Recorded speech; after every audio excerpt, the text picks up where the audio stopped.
Hello student, this is Sanchita Pal. Welcome back to my channel বংবালানেট। বংবালানেটে আজকে আবারও নিয়ে এসেছে তোমাদের জন্য একটা কোশ্চেন আনসার সিরিজের ভিডিও। তোমাদের topic wise question answer series video দিচ্ছিলাম, তারই আজকে যে টপিকটা রয়েছে দেখো, কোষ চক্র ও কোষ বিভাজন। এই টপিকটা থেকে তোমাদের ANM GNM JENPAS others competitive এক্সামে প্রচুর ধরনের কোশ্চেন দেখা যায়। এখানেও আমি যে কোশ্চেনগুলো সেট করেছি প্রতিটাই খুবই গুরুত্বপূর্ণ প্রশ্ন। এই ধরনের প্রশ্ন কিন্তু প্রায়বারই পরীক্ষাতে দেখা যায়।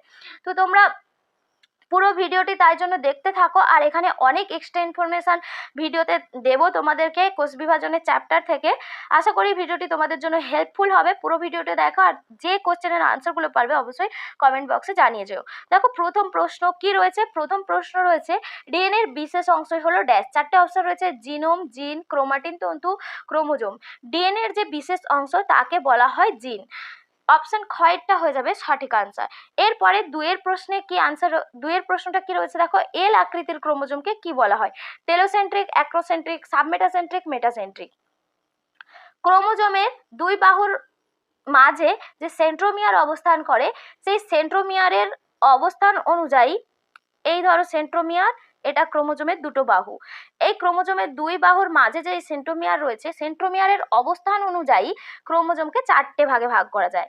তার মধ্যে যখন ক্রোমোজোম এই মাঝ ক্রোমোজোমের যে সেন্ট্রোমিয়ারটা মাঝ বরাবর অঞ্চলে থাকে, তখন সেটাকে বলা হয় মেটাসেন্ট্রিক। আর যে ক্রোমোজোমের এই সেন্ট্রোমিয়ারটা মাঝ বরাবর থেকে একটু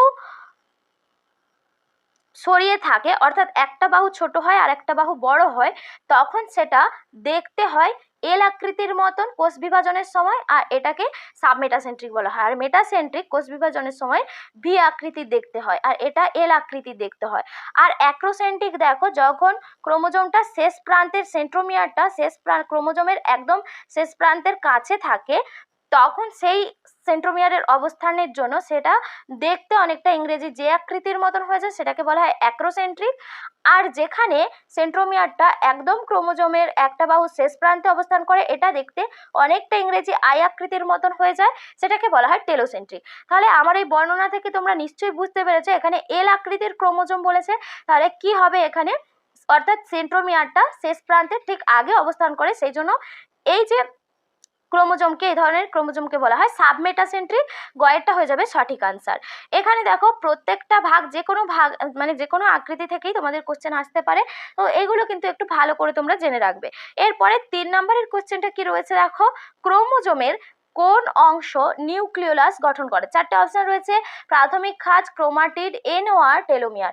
এনওয়ার এর ফুল ফর্ম কি এখানে? Nucleolar organizer. Nucleolar organiser.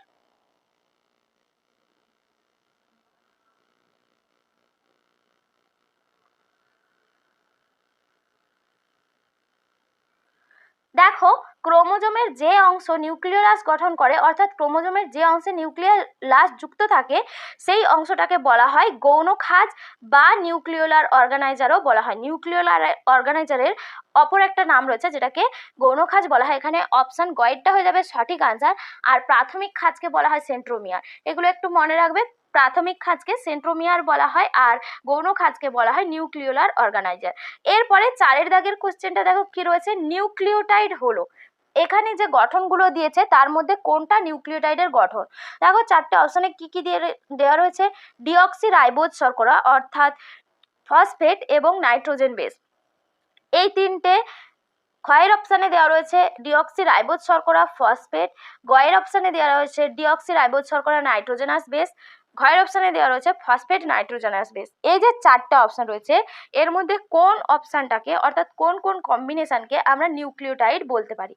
Nucleotide বলা হয়, দেখো অপশান কয়েকটা হয়ে যাবে সঠিক আনসার। ডিঅক্সি রাইবোজ শর্করা, ফসফেট, তার সঙ্গে যখন নাইট্রোজেন বেস থাকে, এই 3টে কম্বিনেশনকে একসঙ্গে আমরা কি বলি? নিউক্লিওটাইড বলি। এরপরে দেখো গয়ের দাগের কোশ্চেনটা, 5 দাগের কোশ্চেনটা কি রয়েছে? 5 দাগের কোশ্চেন রয়েছে, গুয়ানিনের সঙ্গে সাইটোসিনের কতগুলি হাইড্রোজেন বন্ড দিয়ে যুক্ত থাকে? 4টে অপশন রয়েছে, 2টি, 3টি, 4টি, 1টি। গুয়ানিনের সঙ্গে সাইটোসিন, এগুলো নাইট্রোজেনাস বেস। গুয়ানিনের সঙ্গে সাইটোসিন সবসময় 3টি হাইড্রোজেন বন্ড দিয়ে যুক্ত থাকে। আর অ্যাডেনিনের সঙ্গে থাইমিন 2টো হাইড্রোজেন বন্ড দিয়ে যুক্ত থাকে। এগুলো একটু মনে রাখবে। তাহলে এখানে সঠিক আনসার হয়ে যাবে কোনটা? 3টি হয়ে যাবে। অর্থাৎ গুয়ানিনের সঙ্গে সাইটোসিন 3টা হাইড্রোজেন বন্ড দিয়ে যুক্ত থাকে, আর অ্যাডেনিনের সঙ্গে থাইমিন 2টো হাইড্রোজেন বন্ধন দিয়ে যুক্ত থাকে। এরপরে চলো 6এর দাগের কোশ্চেনটা দেখি। তোমাদেরকে কিন্তু আনসার করার সাথে সাথে অনেক এক্সট্রা ইনফরমেশন দিচ্ছি, এগুলো তোমরা চাইলে নোট করে রাখতে পারো। দেখো 6এর দাগের কোশ্চেনটা কি রয়েছে, যারা প্রথম প্রিপারেশন নিচ্ছ প্রতিটা জিনিস কিন্তু খুঁটিয়ে খুঁটিয়ে তোমাদের জেনে যাওয়া দরকার। কোন জায়গা থেকে কোশ্চেন ঠিক আসবে সেগুলো তো আমরা এখন থেকে প্রেডিক্ট করতে পারি না, আমরা মানে একটা তোমাদেরকে ধারণা দিচ্ছি, স্যাম্পল দিচ্ছি যে এই ধরনের কোশ্চেন হয়। তো সেই জন্য তোমরা যদি সমস্ত তথ্যগুলোকে গ্যাদার করতে পারো, জড়ো করতে পারো এবং সেগুলো যদি মনে রাখার চেষ্টা করো, অবশ্যই তোমরা পরীক্ষাতে ভালো ফলাফল করতে পারবে। দেখো 6এর দাগের কোশ্চেনটা কি বলেছে। 6এর দাগের কোশ্চেনটা বলেছে আরএনএতে কোন নাইট্রোজেন বেস উপস্থিত থাকে না। 4টে অপশন রয়েছে অ্যাডেনিন, সাইটোসিন, ইউরাসিল, থাইমিন। দেখো আরএনএতে যে নাইট্রোজেনের বেসটি উপস্থিত থাকে না সেটা হয়ে গেল থাইমিন। অপশন ঘয়েরটা হয়ে যাবে সঠিক আনসার। থাইমিন শুধুমাত্র ডিএনএতে দেখা যায়। থাইমিন শুধুমাত্র কোথায় দেখা যায় বললাম, ডিএনএতে। আর এর মধ্যে ইউরাসিল রয়েছে, দেখো ইউরাসিল শুধুমাত্র আরএনএতে দেখা যায়। এইগুলো কিন্তু পরীক্ষাতে প্রায় দেখা যায় যে কোন নাইট্রোজেনাস বেসটা শুধুমাত্র ডিএনএতে দেখা যায়, কোনটা শুধুমাত্র আরএনএতে দেখা যায়। এর মধ্যে তাহলে ইউরাসিল শুধুমাত্র আরএনএতে দেখা যায়, আর ডিএনএতে শুধুমাত্র থাইমিন দেখা যায়। আর যে বাকি অপশনগুলো রয়েছে অ্যাডেনিন, সাইটোসিন, এগুলো দুটোতেই দেখা যায়, ডিএনএতেও দেখা যায়, আরএনএতেও দেখা যায়। এরপরে 7 নম্বর কোশ্চেন কি রয়েছে দেখো, মিওসিসের সময় ক্রসিং ওভার ঘটে ড্যাশ অঞ্চলে। মিওসিস কোষ বিভাজনের সময় ক্রসিং ওভার ঘটে কোন অঞ্চলে? ইউক্রোমাটিন অঞ্চলে, হেটারোক্রোমাটিন অঞ্চলে, গৌণ খাজ অঞ্চলে, প্রাথমিক খাজ অঞ্চলে। এখানে সঠিক আনসার কোনটা হয়ে যাবে? এখানে দেখো সঠিক আনসার যেটা হয়ে যাবে সেটা হলো অপশন কয়েকটা, ইউক্রোমাটিন অঞ্চল। এটা হচ্ছে জিনের একটা অ্যাক্টিভ অঞ্চল বলতে পারো বা সক্রিয় অঞ্চল। এই অঞ্চলেই কিন্তু কোষ বিভাজন ঘটে, আর মানে কোষ বিভাজনের সময় এই অঞ্চলে ক্রসিং ওভার ঘটে। তো এই অঞ্চলটাকে বলা হয় ইউক্রোমাটিন অঞ্চল। আর হেটারোক্রোমাটিন অঞ্চলটা হলো ক্রোমোজোমের মধ্যে যেটা ইনঅ্যাক্টিভ অঞ্চল থাকে সেটাকে হেটারোক্রোমাটিন অঞ্চল বলা হয়। তাহলে এখানে যে সঠিক অপশনটা হয়ে যাবে অপশন কয়েকটা, ইউক্রোমাটিন। এরপরে 8এর দাগের কোশ্চেন কি রয়েছে দেখো, কোন কোষীয় অঙ্গাণুগুলি কোষ বিভাজনের সময় বেমতন্তু গঠন করে? 4টে অপশন রয়েছে, কয়েকটা দিয়েছে দেখো সেন্ট্রোজোম ও মাইক্রোটিউবিল, খয়েরটা সেন্ট্রোজোম ও রাইবোজোম, গয়েরটা সেন্ট্রোজোম ও নিউক্লিয়াস, ঘয়েরটা দেওয়া রয়েছে রাইবোজোম ও মাইক্রোটিবিউল। এখানে যে সঠিক অপশনটা হয়ে যাবে এটাও অপশন কয়েকটা হয়ে যাবে, সেন্ট্রোজোম আর মাইক্রোটিবিউল। এই দুটো কিন্তু কোষ বিভাজনের সময় বেমতন্তু গঠন করতে সাহায্য করে। এরপরে 9এর দাগের কোশ্চেন কি রয়েছে দেখো, ইস্টের বার্ডিং পদ্ধতিতে কোন প্রকার কোষ বিভাজন দেখা যায়? অর্থাৎ ইস্ট এককোষী ছত্রাক, তার কোরকোদ্গম বা বার্ডিং পদ্ধতি দেখা যায়, সেখানে কোন প্রকার কোষ বিভাজন দেখা যায়? 4টে অপশন রয়েছে, মাইটোসিস, মিওসিস, অ্যামাইটোসিস, কোনোটাই নয়। ইস্টে বার্ডিং পদ্ধতিতে যে প্রকার কোষ বিভাজনটা দেখা যায় সেটা হয়ে গেল অপশন গয়েরটা, অ্যামাইটোসিস। অর্থাৎ এখানে শুধুমাত্র সাইটোপ্লাজম আর নিউক্লিয়াসের বিভাজন হয়ে যায়, এখানে কিন্তু কোনো রকম সাইটোপ্লাজমের মাধ্যমে নিউক্লিয়াস বিভাজন হয়ে দুটো অপত্য সৃষ্টি হয়, এখানে কোনো বেমতন্তু গঠন হয় না, অন্য কোনো দশা দেখা যায় না, শুধু সাইটোকাইনেসিস আর ক্যারিওকাইনেসিসের মাধ্যমে দুটো অপত্য কোষ সৃষ্টি হয়ে যায়। এটাকেই বলা হয় ইস্টের বার্ডিং পদ্ধতি। ইস্টের বার্ডিং পদ্ধতিতে কোষ বিভাজন সবসময় অ্যামাইটোসিস পদ্ধতিতেই দেখা যায়। এরপরে যে রয়েছে দেখো 10এর কোশ্চেনটা রয়েছে, মিওসিস কোষ বিভাজন নিম্নলিখিত কোন প্রকার কোষে দেখা যায়? 4টে অপশন রয়েছে, ব্যাকটেরিয়া কোষে, উদ্ভিদের বর্ধনশীল অঙ্গে, ভ্রূণের পরিস্ফুটনকালে, জনন মাতৃকোষে। মিওসিস কোষ বিভাজনকে হ্রাস বিভাজন বলা হয়, এগুলো একটু জেনে রাখবে। মিওসিস কোষ বিভাজনকে সব সময় রিডাকশনাল ডিভিশন বা হ্রাস বিভাজন বলা হয়, কারণ মিওসিস কোষ বিভাজনে যে অপত্য উৎপন্ন হয় সেই অপত্যের ক্রোমোজোম সংখ্যা পিতৃজনুর যে ক্রোমোজোম সংখ্যা হয় বা মাতৃজনুর ক্রোমোজোম সংখ্যা তার অর্ধেক হয়ে যায়। সেই জন্য অর্থাৎ ডিপ্লয়েড যদি তোমার কোষ থাকে, ডিপ্লয়েড কোষের থেকে যখন এখানে মিওসিস কোষ বিভাজনের ফলে অপত্য উৎপন্ন হবে সেখানে তার মধ্যে হ্যাপ্লয়েড সেট ক্রোমোজোম আমরা দেখতে পাবো, সেই জন্য এটাকে হ্রাস বিভাজন বলা হয়। আর এটা দেখা যায় সবসময় জনন মাতৃকোষ অর্থাৎ শুক্রাণু, ডিম্বাণু, এগুলোর মধ্যে রেণু মাতৃকোষ, এগুলোর মধ্যে মিওসিস কোষ বিভাজন দেখা যায়। অপশন ঘয়েরটা হয়ে যাবে সঠিক আনসার। আর বাকিগুলোর মধ্যে ব্যাকটেরিয়া কোষেও অ্যামাইটোসিস পদ্ধতিতে দেখা যায় কোষ বিভাজন, ব্যাকটেরিয়া কোষ অ্যামাইটোসিস পদ্ধতি। আর উদ্ভিদের বর্ধনশীল অঙ্গ আর ভ্রূণের পরিস্ফুটন পরিস্ফুটনকালে এই দুটো সময়ে সবসময় মাইটোসিস কোষ বিভাজন দেখা যায়। এগুলো একটু মনে রাখবে, ব্যাকটেরিয়া কোষ, ইস্টের বার্ডিং পদ্ধতি, যে কোনো এককোষী প্রাণীদের ক্ষেত্রে বা অযৌন জনন পদ্ধতিতে অ্যামাইটোসিস পদ্ধতিতে কোষ বিভাজন হয়। উদ্ভিদের বর্ধনশীল অঙ্গে ভ্রূণের পরিস্ফুটনকালে অযৌন জনন পদ্ধতিতে এখানেও মাইটোসিস কোষ বিভাজন দেখা যায়। আর শুধুমাত্র জনন মাতৃকোষে দেখা যায় মিওসিস কোষ বিভাজন। আমাদের যে বডি কোষ সেখানেও কিন্তু সোমাটিক সেল যেগুলোকে বলা হয় সেখানেও মাইটোসিস কোষ বিভাজন দেখা যায়। এখানে অপশন ঘয়েরটা হয়ে যাবে সঠিক আনসার। 11 নম্বর কোশ্চেন, এরপরে দেখো কি রয়েছে। 11 নম্বর কোশ্চেন রয়েছে, মস ফার্নের রেণুমাতৃকোষে কোন প্রকার কোষ বিভাজন ঘটে?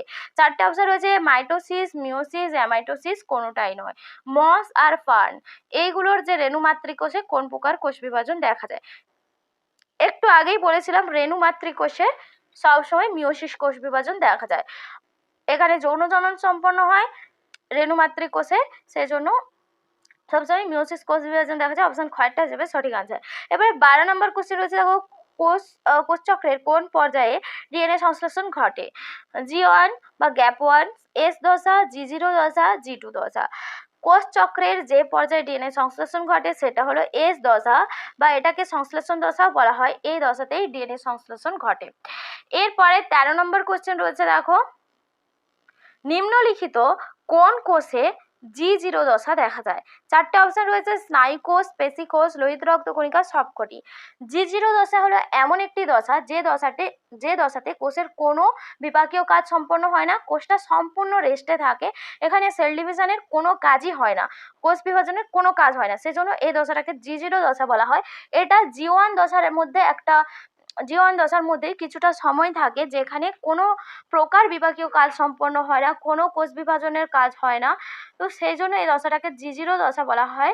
আর কোনো সেল যদি G0 দশায় একবার প্রবেশ করে যায়, ওই G0 দশাতেই থাকে, তবে কিন্তু সেই কোষটা কোনোদিন বিভাজিত হতে পারবে না, কারণ G0 দশাতে কোনো বিপাকীয় কাজ সম্পন্ন হয় না। সেজন্য G0 দশায় যদি কোনো কোষ থেকে থাকে সেই কোষটা কখনো বিভাজিত হতে পারবে না। তো এই কারণে এখানে যে কোষগুলো দেওয়া রয়েছে, স্নায়ুকোষ, পেশিকোষ, লোহিত রক্তকণিকা, সব কটিতেই কিন্তু এই G0 দশা দেখা যায়। এখানে অপশন ঘয়েরটা হয়ে যাবে সঠিক আনসার। দেখো 14 নম্বর কোশ্চেন কি রয়েছে। 14 নম্বর কোশ্চেন রয়েছে, কোষ বিভাজনের কোন দশায় বেমতন্তু গঠিত হয়? চারটে অপশন রয়েছে, প্রোফেজ, মেটাফেজ, অ্যানাফেজ, টেলোফেজ। কোষ বিভাজনের কোন দশায় বেমতন্তু গঠিত হয়? এই কোশ্চেনটা বহুবার পরীক্ষায় এসেছে। এটা হয়ে যাবে মেটাফেজ দশা। প্রোফেজ দশার লাস্ট আর মেটাফেজ দশার শুরুতে কোষ বিভাজনে বেমতন্তু গঠিত হয়, আর অ্যানাফেজ দশায় অ্যানাফেজীয় চলন দেখা যায়। এরপরে রয়েছে লাস্ট কোশ্চেন আজকের সেটের 15 নম্বর কোশ্চেন কি রয়েছে, দেখো কায়াজমা গঠিত হয় ড্যাশ দশা? মিওসিস 1, মিওসিস 2, মাইটোটিক ইন্টারফেজ দশা। এখানে কায়াজমা গঠিত হয় বলতে দুটো যে নন সিস্টার ক্রোমাটিড থাকে সমসমস্ত ক্রোমোজোমের, নন সিস্টার ক্রোমাটিডের মধ্যে এই ধরো দুটো সমসমস্ত ক্রোমোজোম, এই সমসমস্ত ক্রোমোজোমের যে ক্রোমাটিডগুলো, এগুলো নন সিস্টার ক্রোমাটিড বলা হয়। এগুলোকে, এই নন সিস্টার ক্রোমাটিডগুলো একে অপরের দেহাংশের খণ্ড বিনিময় করে, আর তখন এই যে অংশটা এক্স আকৃতির ধারণ করে, এভাবে এক্স আকৃতির ধারণ করে। এর যে এই পার্টটা এই ক্রোমোজোমের পার্টে চলে যায়, আর এই ক্রোমোজোমের পার্টটা তখন এই ক্রোমোজোমের পার্টে চলে আসে। তখন এই যে দশাটাকে ক্রসিং ওভার ঘটার সময় এই কায়াজমা গঠনটা দেখা যায়, অর্থাৎ এই দুটোর অংশ বিনিময়ের সময়, তাদের যে ক্রোমাটিডের অংশ বিনিময়ের সময় একটা এক্স আকৃতির গঠন সৃষ্টি করে, সেটাকেই বলা হয় কায়াজমা গঠন। এই কায়াজমা গঠনটা দেখা যায় মিওসিস 1 কোষ বিভাজনে। অপশন কয়েরটা হয়ে যাবে সঠিক আনসার। আর মিওসিস 1 কোষ বিভাজনে জনটাকেই সবসময় রিডাকশনাল ডিভিশন বলা হয়, অর্থাৎ হ্রাস বিভাজন বলা হয়। তো এই ছিল তোমাদের আজকের সেটের কোশ্চেনগুলো তোমাদের কেমন লাগলো অবশ্যই জানিও। এই সমস্ত কোশ্চেনই কিন্তু খুব গুরুত্বপূর্ণ, তবুও তোমরা কমেন্ট করে জানিও তোমাদের কোশ্চেনগুলো কেমন লেগেছে, আর উত্তরগুলো যারা পারবে কমেন্ট বক্সে জানিয়ে যেও। আজকে এতটাই, আবার দেখা হবে পরবর্তী ভিডিওতে পরবর্তী একটা টপিক নিয়ে। ততক্ষণ তোমরা তোমাদের প্রস্তুতি খুব ভালোভাবে নিতে থাকো। আজকে টাটা, আবার দেখা হবে পরবর্তী একটা ভিডিওতে।